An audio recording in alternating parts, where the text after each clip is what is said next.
1 Samuel 23வது அதிகாரத்தை நம்ம தொடர்ந்து சிந்திக்க கூடி வந்திருக்கிறோம். ஃபோன் மூலமாகவும் ஜூம் மூலமாகவும் கலந்திருக்கிற ஒவ்வொருத்தவங்களுக்காக நான் கர்த்தரை ஸ்தோத்திரிக்கிறேன். இந்த நாளின் இந்த சிந்தனை நம்ம எல்லாருக்கும் பிரயோஜனமாக இருக்கணும்னு நான் கர்த்தருக்குள்ளே நான் விசுவாசிக்கிறேன். கர்த்தர் நமக்கு அவருடைய வார்த்தையின் மூலம் தம்மை நமக்கு வெளிப்படுத்துவாராக. 1 சாமுவேல் 23வது அதிகாரம். இங்க ஒரு நாட்டில் ஒரு ராஜா இருக்கிறாரு, சவுல். சவுல் ராஜாவுக்கு தெரியாம அங்க ஒரு அரசியல் முடிவு, ஒரு யுத்தத்தின் முடிவு, இதெல்லாம் யாரும் எடுக்க முடியாது. இன்னைக்கு இருக்கிற ஜனநாயக ஆட்சி இல்லை, மக்கள் ஆட்சி கிடையாது. அது ஒரு ராஜாவினுடைய ஆட்சி. அப்படிப்பட்ட ஒரு அரசாட்சியில் அங்கே ராஜா தான் முடிவு எடுக்க முடியும். ஒரு சிப்பாயோ ஒரு மந்திரியோ ஒரு தளபதியோ அவங்க இஷ்டத்துக்கு முடிவு எடுக்க முடியாது. ராஜாவினுடைய அனுமதி வேணும்.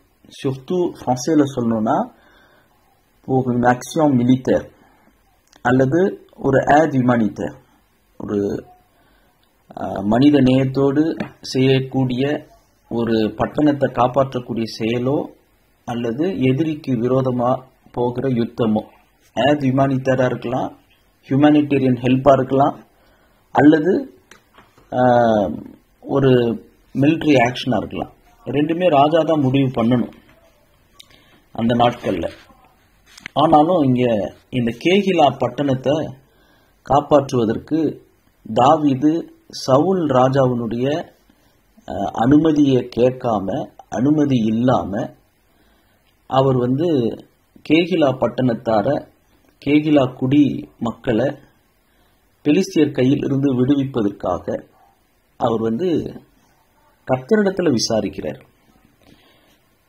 அப்ப அந்த நேரத்தில் அவர் கூட இருந்தவங்க 1 சாமுவேல் 22வது அதிகாரம் 2வது வசனத்தின்படி ஏறக்குறைய 400 பேர் தான் இருக்கிறாங்க.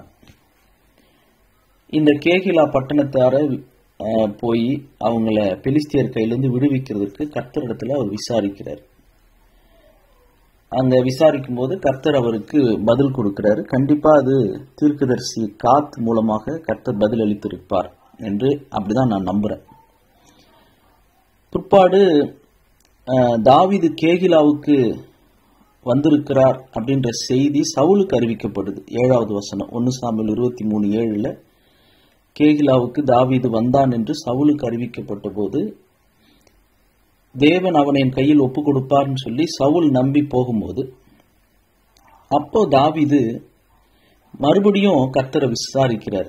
இந்த முறை எப்படி விசாரிக்கிறாருன்னா, அந்த கேகிலா பட்டணத்துக்கு இந்த அகிமேலேக்கினுடைய மகன் அபியத்தார் என்கிற ஆசாரியன் அந்த நோபு பட்டணத்திலிருந்து ஓடி வரும்போது கையில ஒரு ஏபோத்தோடு ஓடி வர்றார்.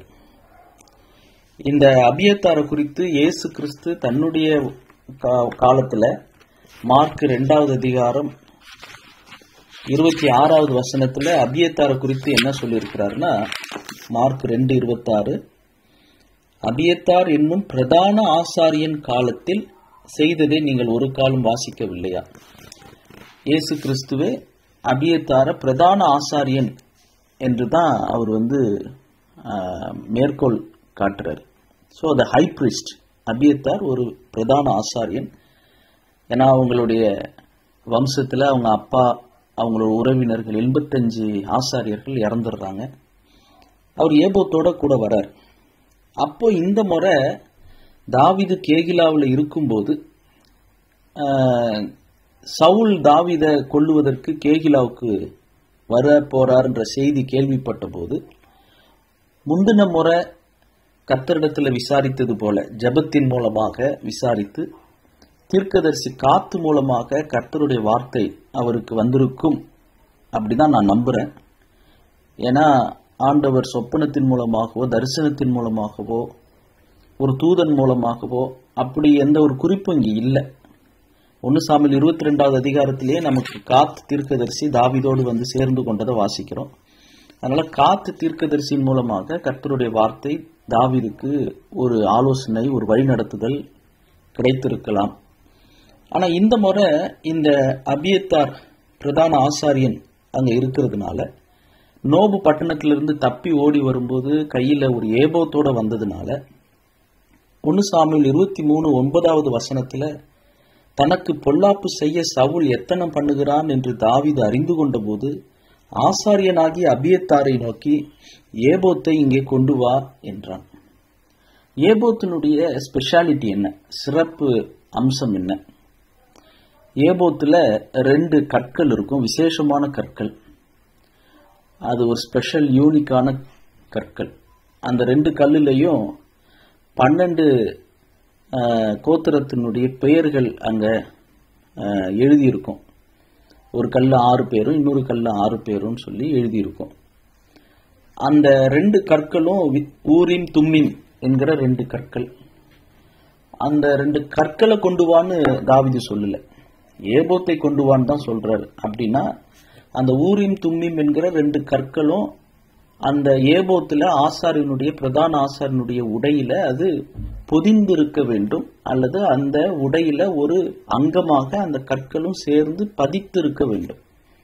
இல்லைன்னா 2 கல்லை கொண்டு வான்னு சொல்லியிருக்கலாம். அப்படி தாவீது சொல்லாம ஏபோத்தை இங்கே கொண்டு வான்னு தான் கேட்கிறார். அப்ப ஏபோத்தினுடைய ஒரு பகுதியாக தான் அந்த கல்லு அதுல பதிந்திருக்க வேண்டும். அப்படிதான் நான் நம்புறேன். இப்ப இந்த ஊரின் தும்மின் அப்படின்னும் போது அது 2 பதில் தான் கொடுக்கும், எஸ் ஆர் நோ. இதுதான் ஊரின் தும்மினால பதில் கொடுக்க முடியும். அதுக்கு மேல டீட்டெயிலாம் கேட்க முடியாது. இதை செய்யலாமா செய்யக்கூடாதா, போகலாமா போகக்கூடாதா, ஆம் இல்லை. ஊரின் ஒரு வெளிச்சமா பிரகாசிக்கும், அல்லது தும்மின் ஒரு வெளிச்சமாக பிரகாசிக்கும். ஸோ எந்த கல் பிரகாசிக்குதோ அதை வச்சு எஸ் ஆர் நோ அப்படின்ற பதில அந்த விசாரிக்கிறவங்க, கர்த்தருடைய ஆசாரியின் இடத்துல விசாரிக்கிறவங்களுக்கு பதில் கிடைக்கும். இவ்வளவுதான் ஊரின் தும்மிம்ல கிடைக்கிற பதில், ஆசாரியனுடைய ஏபோத்திலிருந்து கிடைக்கிற பதில். அந்த ஏபோத்தின் இடத்துல விசாரிப்பாங்க. அப்போது அவங்களுக்கு 2 கல், ஏதாவது ஒரு கல் பிரகாசமாக வெளிச்சமாக அது லைட் எரியும். அதுக்கு கூடுதலான பதில் அப்படின்னா தீர்க்கதரிசி கிட்ட தான் போகணும், ப்ராஃபட்ஸ்கிட்ட தான் போகணும். தீர்க்கதரிசி அவங்க இன்னும் விளக்கமா அவங்க வழி நடத்துவாங்க, ஆலோசனை சொல்லுவாங்க, எச்சரிப்பு சொல்லுவாங்க. பட் எஸ் ஆர் நோ பதிலுக்கு ஏபோத்துக்கிட்ட ஆசாரியர்களுடைய உடை இடத்துல போகலாம். ஆனா புதிய ஏற்பாட்டுல நமக்கு இங்க நம்ம எல்லாருமே இப்ப ஆசாரியர்களா இருக்கிறோம். 1 பேதுரு 2:9-10 படி நம்ம எல்லாருமே ராஜரிகமான ஆசாரியர்களா இருக்கிறோம். அப்படி இருக்கும்போது இங்க ஏபோத்து எப்படி புதிய ஏற்பாட்டுல அப்படின்னா, சாட்சி. என்ன சாட்சி அப்படின்னா, ரோமர் 8வது அதிகாரத்துல ஒரு இன்டர்னல் விட்னஸ் அப்படின்னு சொல்லலாம். ஒரு வழிநடத்துதல் அல்லது ஒரு நடத்துதல், ஒரு கன்விக்ஷன். ரோமர் 8:16 படி, ரோமர் 8வது அதிகாரம் 16வது வசனத்தின்படி, நாம் தேவனுடைய பிள்ளைகளாய் இருக்கிறோம் என்று ஆவியானவர் தாமே நம்முடைய ஆவியுடனே கூட சாட்சி கொடுக்கிறார். ஸோ ஆவியானவர் நம்முடைய ஆவியுடனே கூட சாட்சி கொடுக்கிற ஒரு இன்டர்னல் விட்னஸ், கன்விக்ஷன், நடத்துதல், ஒரு ஆவியானவருடைய வழிநடத்துதல். அதுதான் இப்போ நமக்கு புதிய ஏற்பாட்டில் ஏபோத்து, ஊரின் தும்மின் கற்கள், நமக்கு அந்த எஸ் ஆர் நோ பதில் கிடையாது. கிறிஸ்துவுக்குள் தேவனுடைய பிள்ளைகளாய் மறுபடியும் பிறந்திருக்கிற நமக்கு கர்த்தருடைய வழிநடத்துதல் பல விதங்கள்ல நமக்கு கிடைக்குது. அதுல ஒன்று, ஆவியானவர் இன்டர்னல் விட்னஸா ஒரு கன்விக்ஷன், ஒரு தெய்வீக சமாதானம், நமக்குள்ள ஒரு நடத்துதல், ஒரு உள் உணர்வு, நம்முடைய ஆவியுடனே கூட சாட்சி கொடுக்கிறார் ஆவியானவர். இது புதிய ஏற்பாட்டில் நமக்கு, புதிய ஏற்பாட்டின் புது உடன்படிக்கையின் ஆசாரியர்களாகிய நம்ம ஒவ்வொருவருக்கும் கிறிஸ்துவுக்குள் கிடைக்கிற ஒரு பெரிய கிஃப்ட். பழைய ஏற்பாட்டில் அது பிரதான ஆசாரியனுக்கு மட்டும்தான் அந்த கிஃப்ட். அதனால தாவீதா இருந்தாலும் சரி, யாரா இருந்தாலும் அவங்க ஆசாரியன் இடத்துல போகணும், ஆசாரியன் ஏபோத்தை கொண்டு வரணும், ஏபோத்துக்கிட்ட விசாரிப்பாங்க. கர்த்தரிடத்துல விசாரிக்கிறதுக்கு அடையாளமாக ஏபோத்தில் இருக்கிற ஊரின் தும்மின் கற்கள், அதுல ஏதாவது ஒன்று பிரகாசமாகும். அதுல பதில் தெரிந்தும் கூடுதலான விளக்கம் தெரியணும்னா தீர்க்கதரிசி கிட்ட தான் போகணும். தாவீது இங்க அபியத்தார் என்கிற பிரதான ஆசாரியனுடைய ஏபோத்தை கொண்டு வர சொல்லி விசாரிக்கிறத நாம் வாசிக்கிறோம். இந்த ஏபோத்து அப்படின்னு சொல்லும்போது அது கர்த்தருடைய சித்தத்தை அறிகிறதுக்கு பயன்பட்ட பழைய ஏற்பாட்டு காலத்தில் இருந்த ஒரு கருவி அப்படின்னு சொல்லலாம். அதனாலேயே பல பேர் என்னன்னா தேவனோடு தொடர்பு இல்லாம இந்த ஏபோத்தை ரொம்ப அது முக்கியப்படுத்தினாங்க. புதிய ஏற்பாட்டில் நம்ம துவக்கத்தில் வாசிக்கும்போது மத்தேயு எழுதின சுவிசேஷம் மத்தேயு 12வது அதிகாரம் 6வது வசனம். மத்தேயு 12:6. தேவாலயத்திலும் பெரியவர் இங்கே இருக்கிறார் என்று உங்களுக்கு சொல்லுகிறேன். பரிசேயர்களை பார்த்து வைராக்கியமான யூதர்கள், வைராக்கியமான பரிசேயர்கள் அல்லது வைராக்கியமான ஊழியர்களை பார்த்து இயேசு கிறிஸ்து சொல்றாரு, தேவாலயத்திலும் பெரியவர் இங்கே இருக்கிறார். அப்படின்னா அவங்களுக்கு தேவாலயம் பெருசா போயிடுச்சு. தேவன் இல்லாத ஆலயம் எப்படி கோயிலாக முடியும்? இயேசுவே அங்க உள்ள இல்லைன்னா அது எப்படி சர்ச் ஆக முடியும்? அவங்க இயேசு கிறிஸ்துவை அறிந்து கொள்ளல, ஆலயத்துக்கு தான் முக்கியத்துவம். அதை கட்டுறதுக்கு 46 வருஷம் ஆகுனுச்சு அப்படின்ற குறிப்பெல்லாம் அவங்க இந்த அதிகாரத்தில் சொல்லுவாங்க.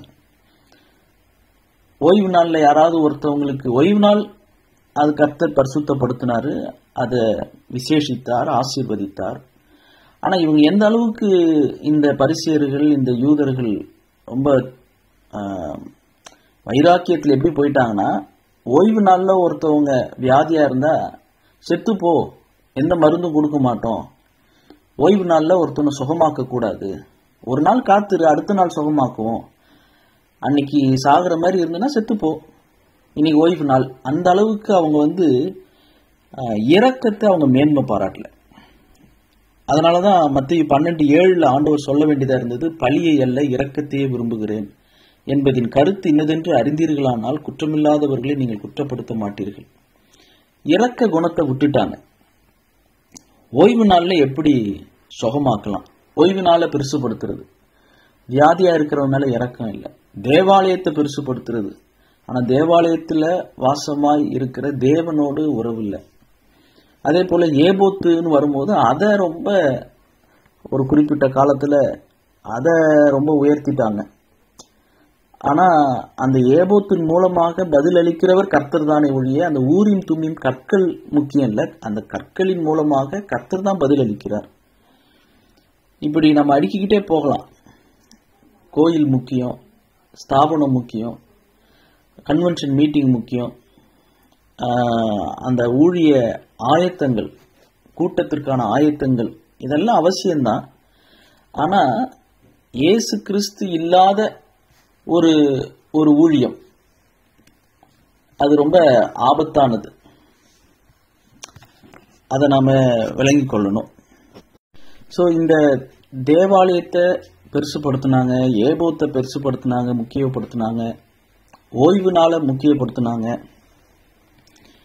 பழைய ஏற்பாட்டில் பார்த்தீங்கன்னா உடன்படிக்கை பெட்டி, அது ஒரு குறிப்பிட்ட காலத்தில் அது ரொம்ப முக்கியமாயிடுச்சு. உதாரணத்துக்கு 1 சாமுவேல்ல 4வது அதிகாரம், அங்க ஏலி அவர் இருக்கிறாரு. ஏலி கிட்ட அறிவிக்கப்படுது. என்னன்னு அறிவிக்கப்படுதுன்னா, தேவனுடைய பெட்டி பிடிபட்டு போயிற்று அப்படின்னு 1 சாமுவேல் 4:17 அறிவிக்கப்படுது.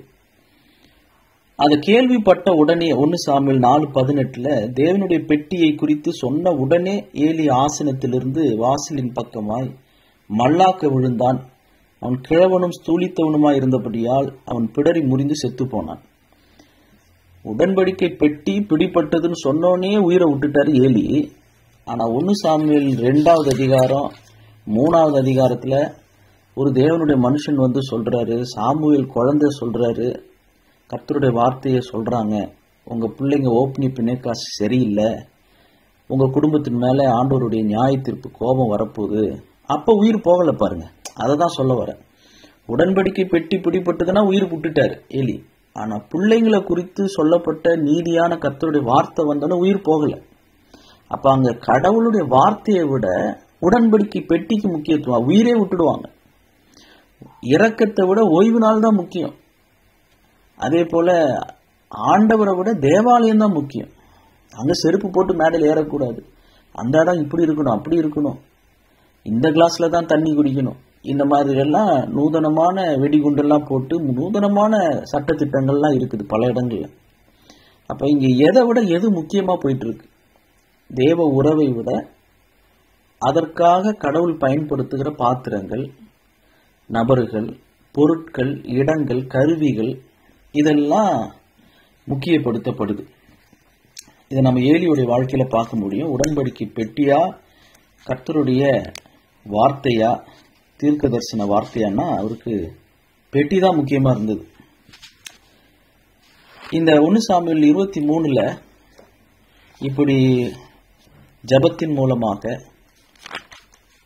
கர்த்தருடைய ஆசாரியன் அபியத்தார் மூலமாக, ஏபோத்தின் மூலமாக, தீர்க்கதரிசி காத்தின் மூலமாக தேவனுடைய வழி நடத்துதல தாவீது 1 சாமுவேல் 23 கேகிலாவுக்கு போலாமா அப்படின்றத குறித்தும், கேகிலாவுக்கு சவுல் வரதுனால நான் சவுலின் கைக்கு தப்புவிக்கப்படுவேனா அப்படின்றத குறித்தும் கேட்கிறார் கர்த்தரிடத்தில். அது ஒரு குறிப்பிட்ட ஒரு காரியத்தை கேட்கிறார். 1 சாமுவேல் 23 10வது வசனத்திலிருந்து, 1 சாமுவேல் 23 10 அப்பொழுது தாவீது, இஸ்ரவேலின் தேவனாகிய கர்த்தாவே, சவுல் கேகிலாவுக்கு வந்து என் நிமித்தம் பட்டணத்தை அழிக்க வகை தேடுகிறான் என்று உமது அடியானாகிய நான் நிச்சயமாய் கேள்விப்பட்டேன்.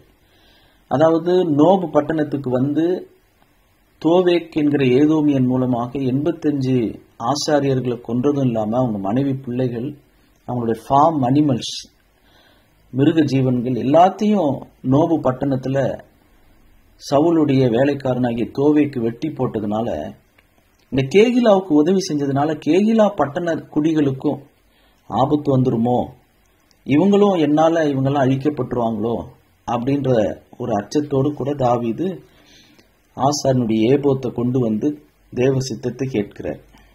ஆம் இல்லை பதில் தான் வரும், அதுக்கு மேல பதில் இருக்காது. ஊரிம் தும்மிம்ல 11வது வசனம், கேகிலா பட்டணத்தார் என்னை அவன் கையில் ஒப்பு கொடுப்பார்களோ, உம்முடைய அடியான் கேள்விப்பட்டபடி சவுல் வருவானோ, இஸ்ரவேலின் தேவனாகிய கர்த்தாவே, இதை உம்முடைய அடியானுக்கு தெரிவிக்க வேண்டும் என்றான். அதற்கு கர்த்தர், அவன் வருவான் என்றார்.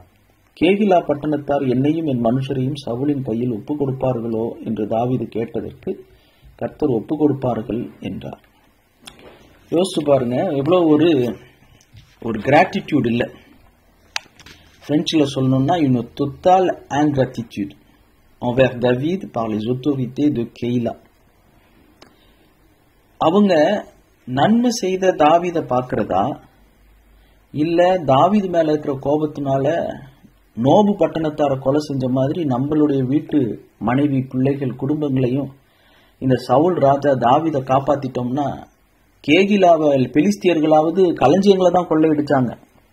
1 சாமுவேல் 23:1 பெலிஸ்தர் கேகிலாவின் மேல் யுத்தம் பண்ணி களஞ்சியங்களை கொள்ளையிடுகிறார்கள் என்று தாவீதுக்கு அறிவிக்கப்பட்டது. ஆனா இந்த சவுல் ராஜா வந்தாருன்னா களஞ்சியங்கள் எல்லாம் கை வைக்க மாட்டாரு, நம்மளெல்லாம் அழிச்சிடுவாரு. ஏன்னா நோபு பட்டணத்தை இப்பதான் அழிச்சாரு. கேகிலா பட்டணத்தை இவரே உள்நாட்டு போர் வச்சு ஒரு சர்வாதிகாரியா அழிச்சிடுவார் தாவீதை காப்பாத்தி விட்டோம்னா. அதனால இந்த கேகிலா பட்டணத்து பெரியவர்கள், மூப்பர்கள், அவங்க எல்லாரும் கூடி ஒரு முடிவுக்கு வராங்க. ஒரு மனுஷனுடைய உயிரா அல்லது நம்முடைய குடும்பங்கள் கேகிலா பட்டணமா? இப்பதான் பெலிஸ்தியன் கையிலிருந்து தப்பிச்சோம். தப்பிக்க வச்சது தாவீது தான், தாவீதும் தாவீதினுடைய 400 மக்களும். ஆனா இப்போ தாவீதையும் தாவீதினுடைய 400 மனுஷர்களை காப்பாற்றி விட்டோமானால், சவுல் வந்து அவர்கிட்ட 3000 பேர் இருக்கிறாங்க. சவுல் கிட்ட 1 சாமுவேல் 26 நம்ம வாசிக்க முடியும். சவுல் கிட்ட 3000 பேர் இருக்கிறாங்க. 1 சாமுவேல் 26:2 சவுல் இடத்துல 3000 மக்கள் இருக்கிறாங்க, 5 மடங்கு அதிகம். அப்போ அவங்க வந்து நம்மள அழிச்சிருவாரு சவுல் வந்து. அதனால வேற வழி இல்லை, நன்றி இல்லைதான், நம்ம இன்கிராட்டிடியூடா தான் தாவீத நாம சவுல் கையில பிடிச்சி கொடுக்க போறோம். என்ன செய்யறதுன்னு தெரியல. ஒரு வகையில சொன்னா இவங்களும் ஒரு தோவைக்கு மாதிரி மாறிடுறாங்க. நோபு பட்டணத்துக்கு ஒரு தோவைக்கு போனாரு. இங்க கேகிலா பட்டணத்தாரே நன்மையை பெற்றும் கூட தாவீத சவுல் கையில பிடிச்சு கொடுத்துருவாங்க, ஒப்பு கொடுத்துருவாங்கன்னு அங்க கர்த்தருடைய வார்த்தை எப்படி வந்தது? ஏன்னா தீர்க்கதரிசி காத் மூலமா சொல்லப்பட்டதாக இங்க நம்ம வாசிக்கல, ஏபோத்தை தான் கொண்டு வர சொல்றாரு. இது நடக்குமா அப்படின்னு கேட்கிற தாவீது, அவன் வருவான், அதுதான் பதில். 11வது வசனம். 12வது வசனத்துல, கேகிலா பட்டணத்தார் என்னையும் என் மனுஷனின் கையில் சவுலின் கையில் ஒப்பு கொடுப்பார்களோ ஒப்பு கொடுப்பார்கள். ஒரு பதில் தான், ஒன் வேர்ட் ஆன்சர் தான் ஏபோத்துக்கிட்ட இருந்து. எஸ் ஆர் நோ, கொடுப்பாங்களா கொடுக்க மாட்டாங்க, ஊரிமா தும்மிமா. ஒரு கல்லு தான் பிரகாசித்தது, அங்க விளக்கமா இல்லை. ஏன்னா அதுக்கு முந்தின வசனங்களை நீங்க வாசிச்சீங்கன்னா 4வது வசனம், நீ எழும்பி கேகிலாவுக்கு போ, நான் பெலிஸ்தரை உன் கையில் ஒப்பு கொடுப்பேன் அப்படின்னு கர்த்தர் பேசுனதா வாசிக்கிறோம்.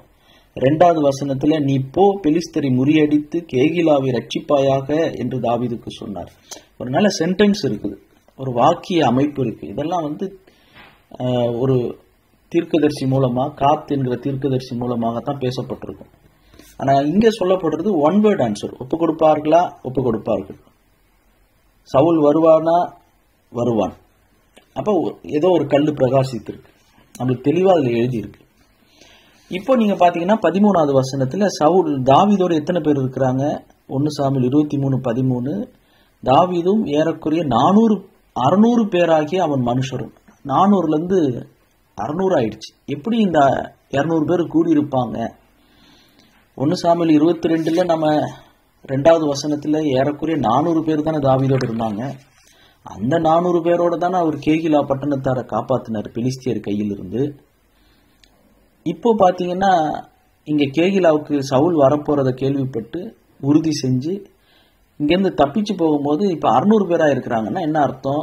கேகிலா குடிகள்ல ஒரு 200 பேரு தாவீதை நாங்க சவுல்கிட்ட காட்டி கொடுக்க மாட்டோம், காட்டி கொடுக்கறதா நீங்க இருந்தீங்கன்னா அப்படிப்பட்ட பட்டணமே எங்களுக்கு வேணாம், நாங்க தாவீதோடே போயிடுறோம் அப்படின்னு 200 பேரு கேகிலா பட்டணத்து வாலிபர்கள், ஒரு 200 பேரு யுத்த மனுஷர்கள்.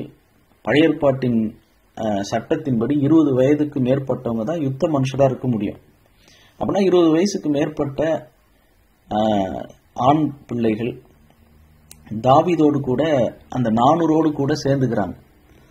அதனாலதான் இங்க 400 பேரோடு கேகிலாவுக்கு போன தாவீது 600 பேரோடு இப்போ கேகிலாவில இருந்து தப்பிச்சு போறார். 200 பேரு கூட எக்ஸ்ட்ராவா தாவீதோடு கூட சேர்ந்து கொள்றாங்க. அப்போ தாவீது இந்த 600 பேராகிய அவன் மனுஷரும் எழும்பி 1 சாமுவேல் 23:13 கேகிலாவை விட்டு புறப்பட்டு போகக்கூடிய இடத்திற்கு போனார்கள். தாவீது கேகிலாவிலிருந்து தப்பி போனான் என்று சவுலுக்கு அறிவிக்கப்பட்ட போது தான் புறப்படுகிறதை நிறுத்திவிட்டான். அவன் பாட்டு ஓடிக்கிட்டே இருக்கிறான், நம்ம பாட்டு துரத்திக்கிட்டே இருக்கிறோம். அதனால அவர் போக வேணான்னு முடிவு பண்ணிட்டார். அதுல முக்கியமான வார்த்தை 14வது வசனத்துல சொல்லப்பட்டிருக்கு. என்னன்னா 1 சாமுவேல் 23:14, தாவீது வனாந்திரத்தில் உள்ள அரணான ஸ்தலங்களிலே தங்கி சீப் என்னும் வனாந்திரத்தில் இருக்கிற ஒரு மலையிலே தரித்திருந்தான். சவுல் அனுதினமும் அவனை தேடியும் தேவன் அவனை அவன் கையில் ஒப்பு கொடுக்கவில்லை. சவுல் தேடுறாரு, ஆனா கையில கிடைக்க மாட்டாரு. ஏன்னா தேவன் தாவீத சவுல் கையில் ஒப்பு கொடுக்கவில்லை. எவ்வளவு ஒரு அழகான பாதுகாக்கிற தேவன். எதை பாதுகாக்கிறார்? தாவீத பாதுகாக்கிறாரா அப்படின்னு இந்த இடத்துல கேள்வி வந்துச்சுன்னா கண்டிப்பா தாவீத தான் பாதுகாக்கிறார் இல்லையா? ஏன்னா தாவீத சவுல் கையில தேவன் ஒப்பு கொடுக்கவில்லை. அப்பனா தேவன் யாரை பாதுகாக்கிறாரு? தாவீத பாதுகாக்கிறார். இதுதான் பதில்.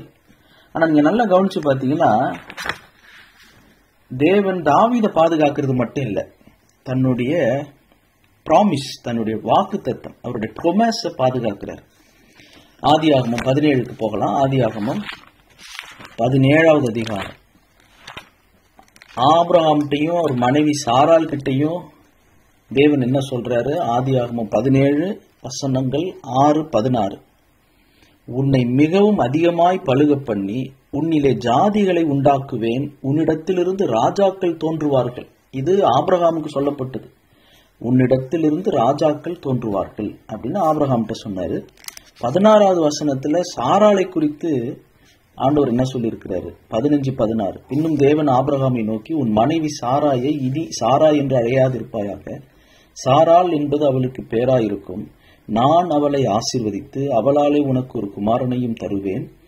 அவள் சாராள் ஜாதிகளுக்கு தாயாகவும், she shall be called nations. சாராளுக்கு பேர் என்ன? ஜாதிகளுக்கு தாய். அவளாலே ஜாதிகளின் ராஜாக்கள் உண்டாகவும் அவளை ஆசீர்வதிப்பேன் என்றார்.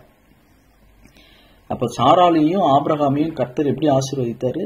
அவர்களிலிருந்து ராஜாக்கள் தோன்றுவார்கள். சாராள் ஜாதிகளுக்கு தாயாக, ஜாதிகளின் ராஜாக்கள் உண்டாக அவளாலே அவளை ஆசீர்வதிப்பேன். இது ஆபிரகாம் சாராளுக்கு கொடுக்கப்பட்ட வாக்குத்தத்தம். அந்த வாக்குத்தத்தத்தை கர்த்தர் காப்பாற்றுறார். நம்மளை காப்பாத்துறாருன்ற பேர்ல நம்மளதான் காப்பாத்துறாரு, நம்மள மட்டும்தான் காப்பாத்துறாருன்னு இல்லை. அவர் நம்முடைய முன்னோர்கள் அல்லது நமக்காக ஜெபித்தவர்கள், நம்முடைய பெற்றோர்கள், நம்முடைய ஊழியர்களுக்கு கொடுத்த வாக்குத்தத்தம் அல்லது கிறிஸ்துவுக்குள்ளான ஆசீர்வாதங்கள், வாக்குத்தத்தங்கள், பாதுகாப்பு, அவருடைய தெய்வீக நோக்கம், பராமரிப்பு, இது எல்லாத்தையும் ஆபிரகாம் சாராளுக்கு கொடுக்கப்பட்டதை பாதுகாத்தது போலதான் நம்முடைய வாழ்க்கையிலையும் பாதுகாக்கிறார். உன்னிடத்திலிருந்து ராஜாக்கள் எழும்புவார்கள்னு ஆபிரகாம்கிட்ட சொன்னார் இல்லையா? அங்கதான் ஒரு ஆச்சரியமான ஒரு காரியம். மக்களே கேட்கிறாங்க, எங்களுக்கு ராஜா வேணும்னு. அவங்க ராஜா வேணும்னு கேட்டது பாவம் இல்லை. ஏன்னா பாவத்தை கர்த்தர் அனுமதிக்க மாட்டார். பாவத்தை ஆண்டவர் அனுமதிப்பாரா? அனுமதிக்க மாட்டார். அப்ப ராஜா கேட்கும் போது அவர் அனுமதிச்சு சவுலை கொடுக்கிறாருன்னா அவர் பாவம் செய்கிறதுக்கு அனுமதித்தாருன்னு எடுத்துக்கிறதா? அப்ப அது பாவம் இல்லை, அனுமதி சித்தம். என்ன ராஜாவா இல்லாதபடிக்கு நீங்க மற்ற ராஜாக்களை போல, மற்ற நாடுகளை போல உங்களுக்கு ராஜா வேணும்னு கேட்குறீங்க.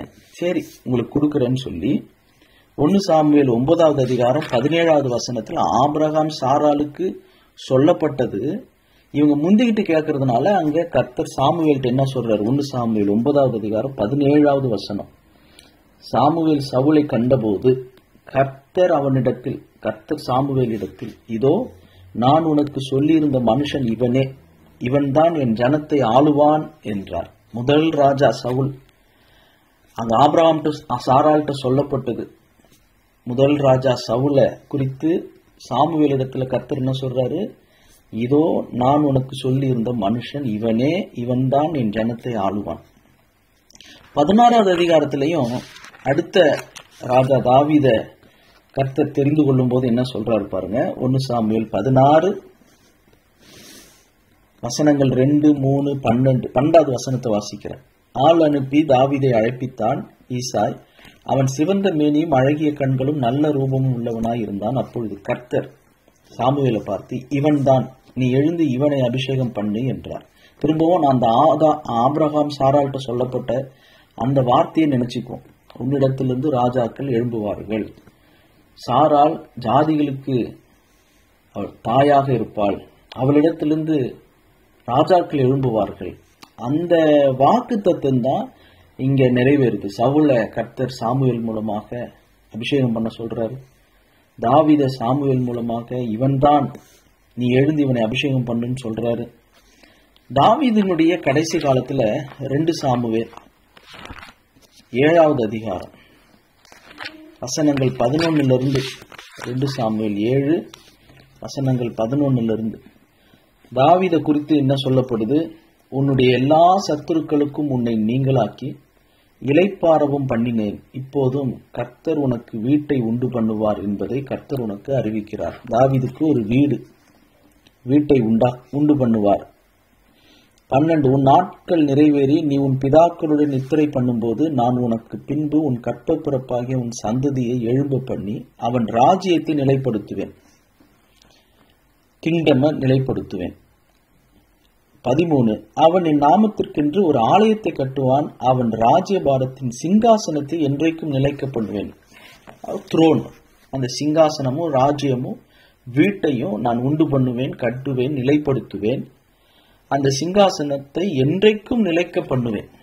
ஆபிரகாமுக்கு சொல்லப்பட்டது சவுல் பிற்பாடு தாவீது, தாவீதுக்கு பிற்பாடு தாவீதினுடைய வீட்டு, தாவீதினுடைய வம்சத்துல வருகிற பிள்ளைகள், சந்ததி, அவங்களுக்குன்னு ஒரு ராஜ்யம், அவங்களுக்குன்னு ஒரு சிங்காசனம் என்றைக்கும் இருக்கும்.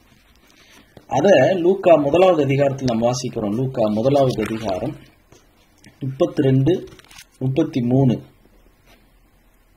அவர் பெரியவராயிருப்பார், உன்னதமானவருடைய குமாரன் என்னப்படுவார். கர்த்தராகிய தேவன் அவருடைய பிதாவாகிய தாவீதின் சிங்காசனத்தை இயேசுவுக்கு அவருக்கு கொடுப்பார்.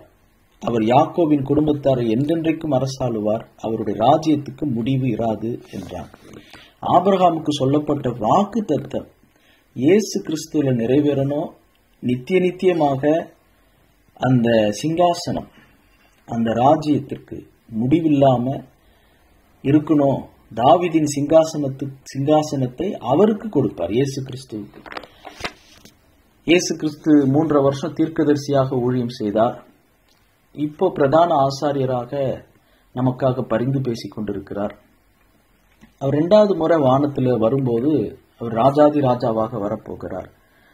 அப்போ அவருடைய அரசாட்சி ஒரு 1000 வருட அரசாட்சி பூமியில மாத்திரம் இல்லாம நித்திய நித்தியமாக அவர் ராஜாதி ராஜாவாக அவர் இருப்பார். ஆபிரகாமுக்கு சொல்லப்பட்ட அந்த ஆசீர்வாதம் பூமியில சவுல், தாவீதுக்கு அடுத்து சாலமோன் என்று தாவீதினுடைய வீட்டார் சந்ததி ஆசீர்வதிக்கப்பட்டது இல்லாம கிறிஸ்துவுக்குள் ஆபிரகாமினுடைய ஆவிக்குரிய ஆசீர்வாதம், அந்த ஆவிக்குரிய சிங்காசனம் கிறிஸ்துவில முடிவு வந்து நிலைத்து நிற்பதற்கு இப்ப 1 சாமுவேல் 23 தேவன் தாவீதை சவுல் கையில் ஒப்பு கொடுக்கவில்லை.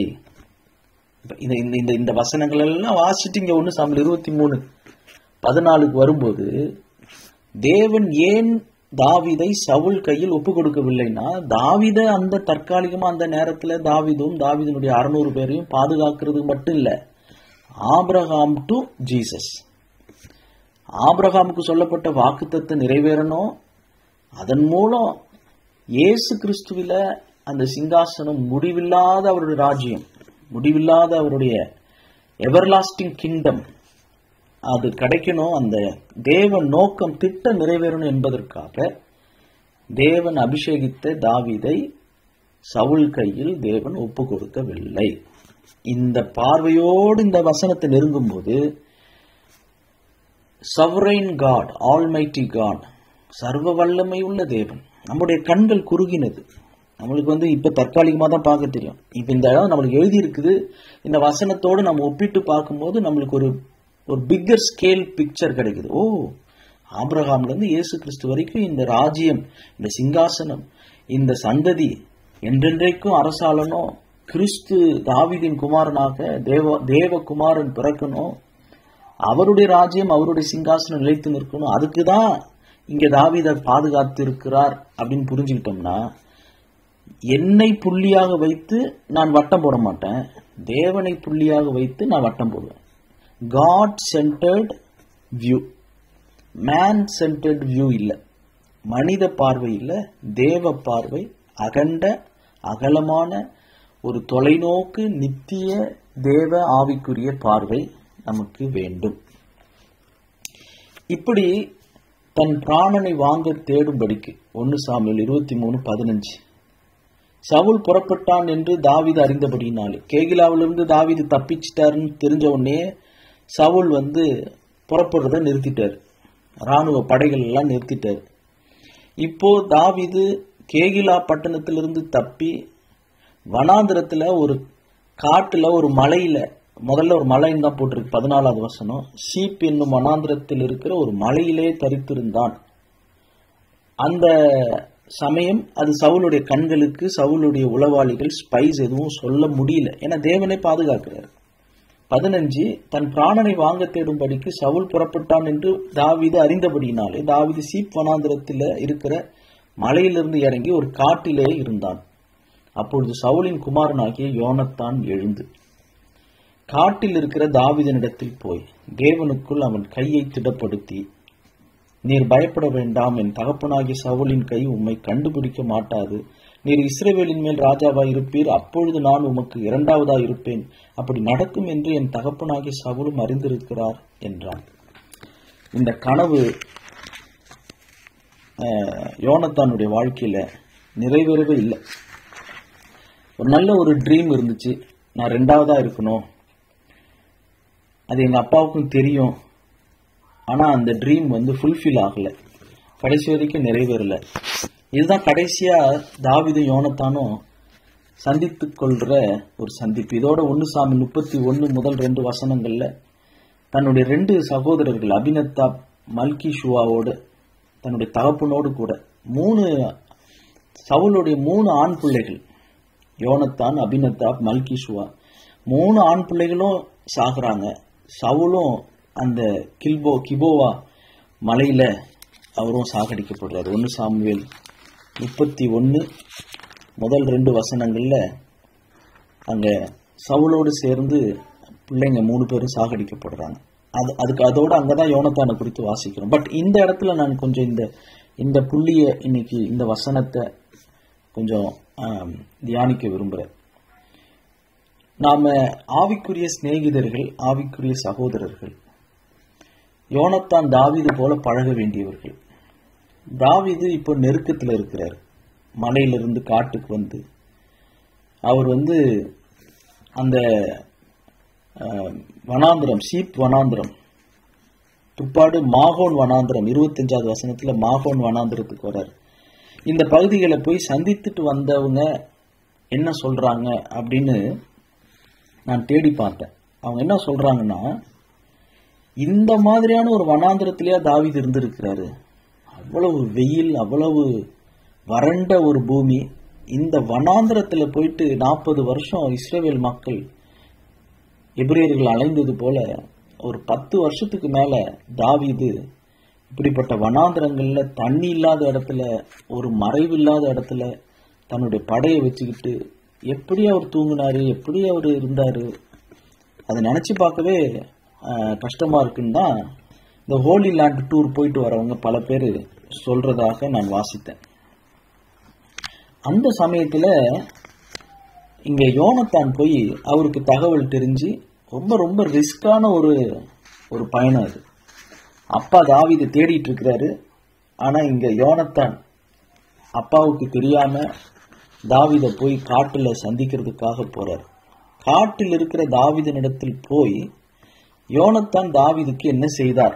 யோபுனுடைய சிநேகிதர்கள் யோபுவை பார்த்து 7 நாள் வாய மூடிட்டு இருந்தாங்க. ஒழுங்கா 1 வாரம் அமைதியா இருந்தாங்க. அப்படியே அமைதியா இருந்திருந்தாங்கன்னா நல்லா இருந்திருக்கும். அவங்க வாயை திறந்து தேவையில்லாம யோபுவை அவங்க நியாயம் தீர்த்து சுய நீதியில அவங்க யோபுவை குற்றப்படுத்துற மாதிரி பேச ஆரம்பிச்சிருவாங்க யோபுவினுடைய சிநேகிதர்கள். ஆனா தாவீதினுடைய சிநேகிதனான யோனத்தான் தேவனுக்குள் அவன் கையை திடப்படுத்தினான். இதுதான் ஒரு அழகான ஒரு சாட்சி யோனத்தானை குறித்து சொல்லப்படுது. தேவனுக்குள் தாவீதின் கையை திடப்படுத்தினான்.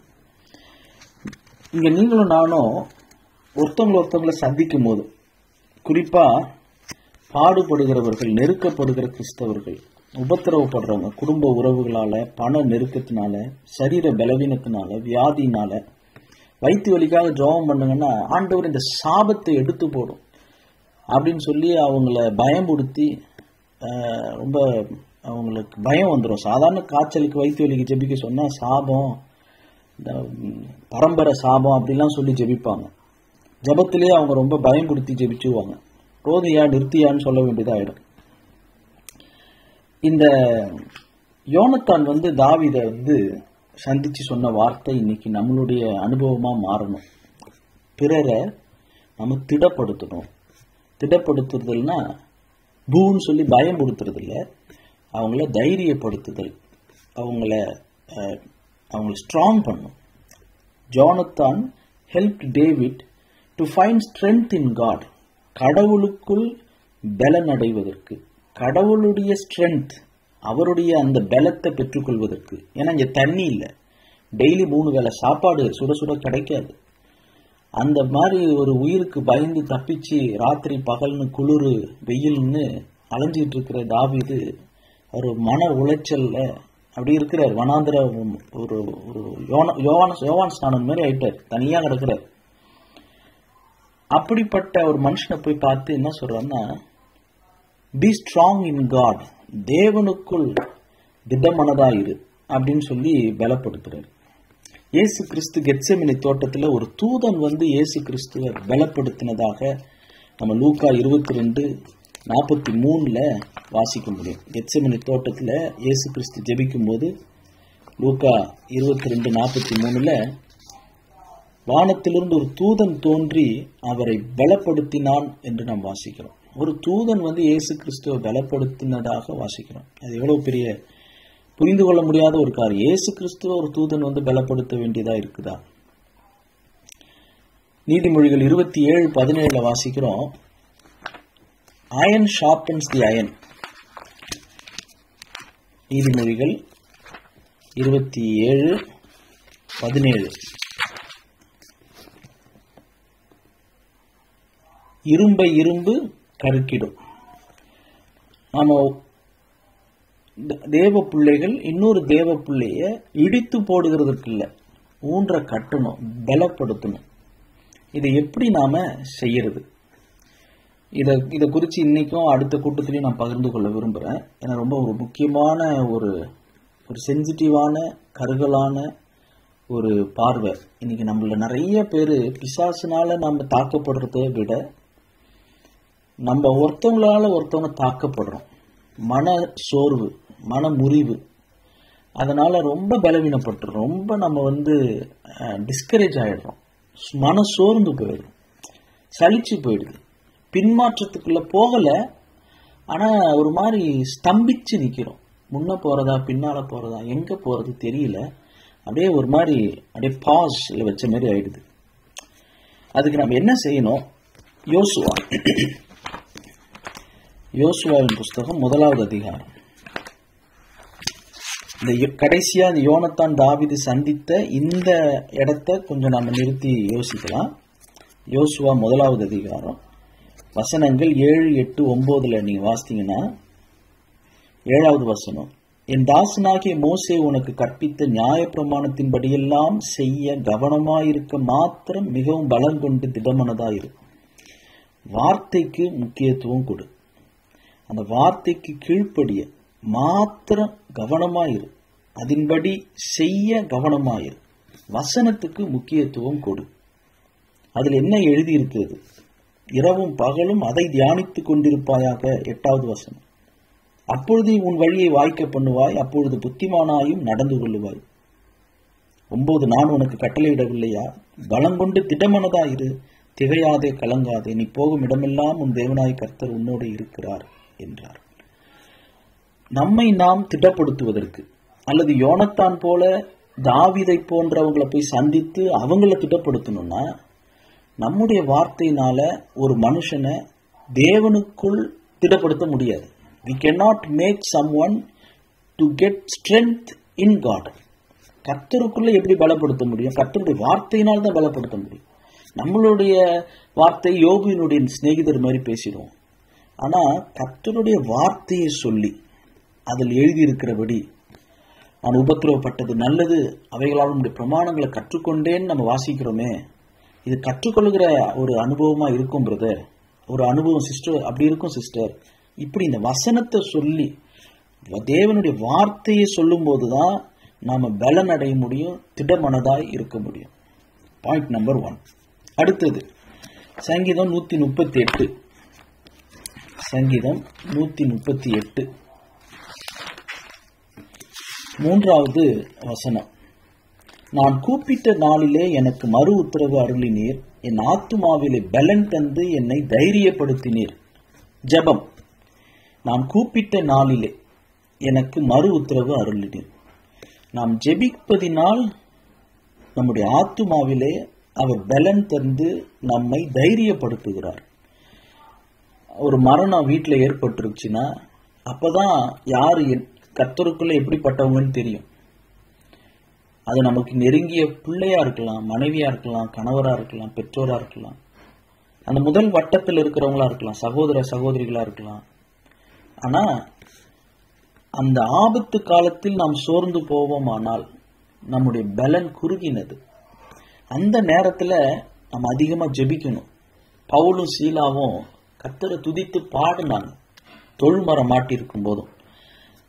முதலாவது கர்த்தருடைய வார்த்தையினால் நாம் திடப்படுகிறோம். 2வது கர்த்தரை நோக்கி கூப்பிடும் போது, கூப்பிட்ட நாளிலே அவர் நம்முடைய ஆத்துமாவிலே பலன் தருகிறார், நம்மை தைரியப்படுத்துகிறார். அடுத்தது 1 கொரிந்தியர் 16வது அதிகாரத்தில் நாம் வாசிக்கிறோம். 1 கொரிந்தியர் 16வது அதிகாரம் 13வது வசனம். விசுவாசத்திலே நிலைத்திருங்கள், புருஷராயிருங்கள், திடன் கொள்ளுங்கள். அதாவது ஒரு matured Mena, புருஷராயிருங்கள். Be like a மென். ஒரு குழந்தையா இருப்பது வேறு, ஒரு எப்படி சொல்றது, ஒரு பாயா இருக்கிறது வேற, மேனா இருக்கிறது வேற. புருஷரா இருங்கள்.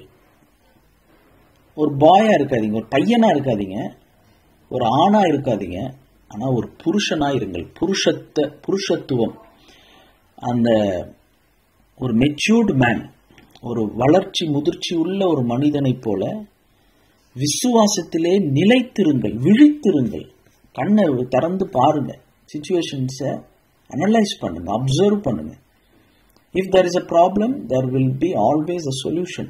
என் பையன்கிட்ட, என் மனைவிட்ட அடிக்கடி நான் சொல்ற வார்த்தை அதுதான். If there is a problem, கண்டிப்பா there will be a solution. ஒரு பிரச்சனை இருந்துச்சுன்னா கண்டிப்பா அதுக்கான தீர்வு இருக்கும். தீர்வு இல்லாத பிரச்சனையே கிடையாது. அதனால நம்ம விழிப்பா விசுவாசத்துல நிலைத்து இருக்க புருஷரா இருந்தாதான் திடன் கொள்ள முடியும். பிதாவின் இடத்துல நம்ம ஜெபிக்கிறோம். குமாரனாகிய இயேசு கிறிஸ்துவனுடைய வார்த்தை, அந்த வார்த்தையினால பலப்படுகிறோம். அதே நேரத்தில் கர்த்தருடைய பலன் நம்முடைய பலவீனத்தில் பரிபூர்ணமா விளங்குது. நம்ம எப்பெல்லாம் வீக்கா இருக்கிறோமோ அப்பதான் கர்த்தருடைய பலத்தை நம்ம உணர்றோம். இது நம்ம தனிப்பட்ட வாழ்க்கையில். மற்றவங்களை நம்ம பலப்படுத்தணும்னா எனக்குரிய ஒரு 7 காரியம் நான் சொல்ல இருக்கிறேன். சொல்றதுக்கு நேரம் இருக்குமான்னு தெரியல. முடிஞ்ச அளவுக்கு வேகமா சொல்றேன். மீதி இருந்துச்சுன்னா அது நம்ம அடுத்த கூட்டத்தில் சிந்திக்கலாம். 1, மற்றவங்களை எப்படி நம்ம திட்டப்படுத்துறது. கர்த்தருடைய வார்த்தையின் மூலம், ஜெபத்தின் மூலம் நாம் பலன் அடைகிறோம். முதல்ல அந்த வார்த்தையின் மூலமாகவும் ஜெபத்தின் மூலமாகவும் தான் மற்றவங்களை நாம பலப்படுத்த முடியும். அப்பதான் நம்ம புருஷர்களா இருக்க முடியும், தெளிந்தவர்களா விழிப்புணர்வோடு விசுவாசத்தில் நிலைத்திருக்க முடியும், திடமனதா இருக்க முடியும். இப்ப மற்றவங்களை திடப்படுத்துறதுக்கு முதல்ல நம்ம கிட்ட என்ன இருக்கணும்? லூக்கா 22:32. லூக்கா 22:32. நீ குணப்பட்ட பின்பு உன் சகோதரரை ஸ்திரப்படுத்து. இதுதான் ஜீசஸ் பீட்டர்ட்ட சொன்னது. ஃபர்ஸ்ட் நீ மனம் திரும்பு, நீ குணப்படு. நீ மனம் திரும்பின பின்பு, குணப்பட்ட பின்பு உன் சகோதரரை ஸ்திரப்படுத்து. யோனத்தான் தாவீதை போய் தாவீதினுடைய கையை தேவனுக்குள் திடப்படுத்தினார். நானும் மற்றவங்களை போய் திட்டப்படுத்த போறேன், பலப்படுத்த போறேன் அப்படின்னா முதல்ல நான் பிஃபோர் ஸ்ட்ரென்தனிங் அதர்ஸ் நான் ரிப்பெண்ட் ஆகணும், மனம் திரும்பணும். எதுல இருந்து நான் குணப்படணும்?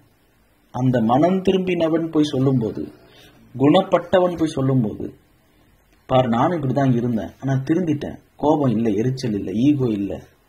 அது மற்றவங்களை பலப்படுத்தும், அந்த சாட்சியின் ஜீவியம். 2வது சங்கீதம் 51 வசனங்கள் 12-11. சங்கீதம் 51 வசனங்கள் 12-13. உமது இரட்சணியத்தின் சந்தோஷத்தை திரும்பவும் எனக்கு தந்து உற்சாகமான ஆவி என்னை தாங்கும்படி செய்யும். அப்பொழுது பாதகருக்கு உமது வழிகளை உபதேசிப்பேன், பாவிகள் உம்மிடத்தில் மனம் திரும்புவார்கள். மற்றவங்களுக்கு உபதேசிக்கணும், அதுவும் கர்த்தருடைய வழிகளை உபதேசிக்கணும்னா நான் என்ன செய்யணும்? நான் அறிக்கையிடணும். சங்கீதம் 51 ஒரு அறிக்கை ஜெபம், ஒரு பாடல். தாவீது ராஜா பப்ளிக்கா அறிக்கையிட்டார், நான் செஞ்சது தப்புன்னு. அதுக்காக பப்ளிக்கா செய்ய சொல்ல, அவரு கர்த்தரிடத்துல உண்மையா அவர் அறிக்கையிட்டார். நாம் கர்த்தரிடத்துல அறிக்கையிடும்போது தன் பாவத்தை மறைக்கிறவன் வாழ்வடைய மாட்டான், அவைகளை அறிக்கை செய்து விட்டு விடுகிறவனோ இரக்கம் பெறுவான். அந்த கன்ஃபெஷன், அந்த பாவ அறிக்கை, வாயை திறந்து நான் பாவி, நான் இந்த இடத்துல தப்பு பண்ணிட்டேன். நம்ம எல்லாரும் அநேக விஷயங்கள் தவறுகிறோம், நம்ம இங்க யாரும் பூரணர் இல்லை, என்னிடத்திலே பாவம் இல்லை என்பேனானால் நான் என்னை நானே வஞ்சிக்கிறவனா இருப்பேன். எப்பெல்லாம் தவறு செய்யறனோ அதை உடனே அறிக்கை செய்யும் போது, மனம் திரும்பும் போது மற்றவங்களை நாம் ஸ்திரப்படுத்த முடியும். அறிக்கை செய்யும் போது மற்றவங்களுக்கு உபதேசிக்க முடியும். 3வது காரியத்தை மட்டும் சொல்லி இன்னைக்கு நான் முடிக்கிறேன். யோவான் 21 மார்னிங் பிரேக்ஃபாஸ்ட் இயேசு கிறிஸ்து சாப்பிடும்போது பிரேக்ஃபாஸ்ட்ல அவர் இந்த வார்த்தையை கேட்கிறார். யோவான் 21வது அதிகாரம் 15-17. அவர்கள் போஜனம் பண்ணின பின்பு, பிரேக்ஃபாஸ்ட் காலையில சாப்பிட்ட பின்பு. ஏன்னா காலையில தான் அவர் அப்பத்தையும் மீனையும் எடுத்து அவர்களுக்கு கொடுக்கிறாரு. 13வது வசனத்துக்கு காலைல என்ன கேட்கிறாரு பேதுருகிட்ட 3 தடவை, இவர்களிலும் அதிகமாய் நீ என்னிடத்தில் அன்பாயிருக்கிறாயா, நீ என்னிடத்தில் சீமோனே அன்பாயிருக்கிறாயா. 17வது வசனம் 3ஆம் தரம் திரும்பவும், யோனாவின் குமாரனாகி சீமோனே நீ என்னை நேசிக்கிறாயா, டு யூ லவ் மீ, அன்பு இருக்கா, என்னை உண்மையா நேசிக்கிறியா. அப்ப நேசிக்கிறது உண்மைன்னா நீ என்ன செய்யலாம், என் ஆட்டுக்குட்டிகளை மெய்ப்பாயாக. 15. 16 திரும்பவும் என் ஆடுகளை மெய்ப்பாயாக. 17 திரும்பவும் என் ஆடுகளை மெய்ப்பாயாக. மற்றவர்களை திடப்படுத்தணும், மற்றவங்களை ஃபீட் பண்ணணும், மற்றவங்களை மேய்க்கணும், வழி நடத்தணும் அப்படின்னா நான் இயேசு கிறிஸ்துவினிடத்தில் அன்பு கூறணும். மற்றவங்களுக்கு அவருடைய வழிகளை உபதேசிக்கணும்னா நான் பாவ அறிக்கை செய்யணும், நான் பலவீனன்னு ஒத்துக்கணும், தாழ்த்தணும் கர்த்தருக்கு முன்பாக. மற்றவங்களை நான் ஸ்திரப்படுத்தணும்னா நான் குணப்படணும், நான் மனம் திரும்பணும். ஜெபம் செய்வோம். பரிசுத்தமுள்ள பிதாவே, யோனத்தான் சீப் வனாந்திரத்தில் அந்த மலையிலிருந்து காட்டுக்கு தப்பி ஓடின தாவீதை தேடி போய் யோனத்தான் ரிஸ்க் எடுத்து போய் தாவீதை சந்தித்து அவர் சொன்ன வார்த்தை, தேவனாகிய கர்த்தருக்குள் தாவீதினுடைய கையை திடப்படுத்தினது போல விசுவாசத்தில் பலவீனமா, பின்மாற்றத்தில் மன சோர்ந்து போய் ஸ்தம்பித்து போய் என்ன செய்யறதுன்னு தெரியாம மாட்டிக்கிட்டு முழிக்கிறவங்கள பார்த்து நாங்க அப்படியே கைவிட்டுட்டு போயிடாம அவங்கள்ட்ட போய் அவங்கள பலப்படுத்துகிறதற்கு முன்பாக நாங்கள் உம்மை நேசிக்க வேண்டும், நாங்கள் எங்கள் பாவங்களை அறிக்கையிட வேண்டும், நாங்கள் மனம் திரும்ப வேண்டும். இதை செய்தால் நாங்கள் கர்த்தருடைய ஆடுகளை மேய்க்க முடியும், பிறரை ஸ்திரப்படுத்த முடியும், உம்முடைய வழிகளை பிறருக்கு உபதேசிக்க முடியும். கர்த்தருடைய வார்த்தையின்படி கர்த்தருடைய ஜெப நேரத்தில் நாங்கள் எங்களை பலப்படுத்திக் கொள்ள, தைரியம் அடைந்து கொள்ள, ஆபத்து நேரங்களை ஜெப நேரமா மாற்றிக்கொள்ள உதவி செய்யும். இன்றைக்கு நாங்கள் சிந்தித்த வசனங்கள், வார்த்தைகளின்படி நன்மை செய்தவருக்கே தீமை செய்கிற கேகிலா குடிகளை போல இருந்தாலும், ஆனால் அதில் ஒரு 200 பேர் நாங்கள் தாவீதோடே இருக்கிறோன்னு சொல்லி அவங்க போனது போல நாங்கள் யாரை தெரிந்து கொள்ள போகிறோம்? சவுலை தெரிந்து கொள்ள போறோமா? கேகிலாவில் இருக்க போறோமா? தாவீதோடு இருக்க போறோமா? எங்க உயிர் தான் முக்கியம்னு இருக்க போறோமா? காப்பாற்றினவர் செத்து போனாலும் பரவாயில்ல என்கிற எண்ணம் இந்த உலகத்துல அதிகமாக துரோகங்கள் பெருகி வருகிற காலத்துல நம்பிக்கை இல்லை, கான்ஃபிடன்ஸ் இல்லை, யாரை நம்புறதுன்னு தெரியல, ட்ரஸ்ட் இல்லை, கணவன் மனைவி குடும்ப வாழ்க்கையில நம்பிக்கை இல்லை, நம்பிக்கை துரோகங்கள் பெருகி வருகிற காலத்தில் ஆண்டவரே நாங்கள் எங்களுடைய ஐக்கியம் தாவீதோடு யோனத்தான் வந்தது போல, தாவீதோடு கேகிலா குடிகளின் 200 பேர் இணைந்து கொண்டது போல, கர்த்தாவே இந்த புதிய உடன்படிக்கையில அந்த இன்டர்னல் விட்னஸ், கன்விக்ஷன், அந்த நடத்துதல், ஆவியானவர் எங்களுடைய ஆவியுடனே கூட சாட்சியிடுவதற்கு, அந்த ஏபோத்தை நாங்கள் தரித்திருப்பதற்கு கர்த்தர் எங்களை வழிநடத்த வேண்டும் என்று ஜெபிக்கிறோம். பலப்படுத்தும். நீர் எங்களுடைய தேற்றரவாளன், எங்களை பலப்படுத்துகிறவர். எங்களை பலப்படுத்துகிற கிறிஸ்துவினாலே நாங்கள் எல்லாவற்றையும் செய்ய வல்லமை உள்ளவர்களாக நாங்கள் இருக்கிறோம். இந்த வார்த்தைகளை கேட்ட ஒவ்வொருவரையும் திடப்படுத்தும், தைரியப்படுத்தும், பலப்படுத்தும். எல்லா மனசோர்வு, பயங்கள், கவலைகள் நீங்கி போகட்டும். இயேசு கிறிஸ்துவின் நாமத்தினால் புது பலன் அடைய, புது கிருபை உண்டாகட்டும். திருச்சபைகளை ஆசீர்வதியும், ஊழியர்களையும் அவர்களுடைய குடும்பங்களையும் பிள்ளைகளையும் ஆசீர்வதியும். கர்த்தருடைய கரம் நன்மை செய்யட்டும். கர்த்தருடைய கரம் எங்களோடு கூட இருக்கிறத நாங்கள் அனுபவிக்க உதவி செய்யும். கிருபை பெருகட்டும். எங்கள் ஆண்டவர் ரட்சகரும் மீட்பெருமாகிய இயேசு கிறிஸ்துவின் நாமத்தில் தாழ்மையோடு ஜெபிக்கிறோம் பிதாவே. ஆமென்.